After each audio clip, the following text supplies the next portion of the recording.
शहर पोलिसांच्या अंमली पदार्थ विरोधी पथकाने मोठी कारवाई करत तब्बल 30 किलो गांजा जप्त केला असून या प्रकरणात 5 जणांना ताब्यात घेण्यात आले।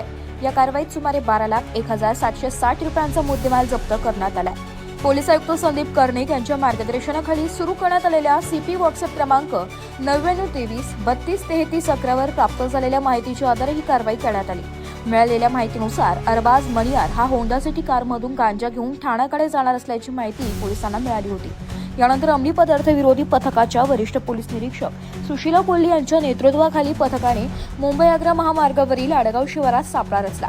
संशयित होंडा सिटी MH39J 7391 वाहन अडवून तपासणी केली असता डिकीत 30 किलो गांजा आढळून आला।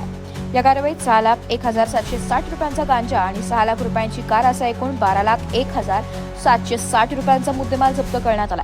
या प्रकरणी अरबाज शकील खान मनियार यांच्यासह एका विधी संघर्षित बालकाला ताब्यात घेण्यात आले।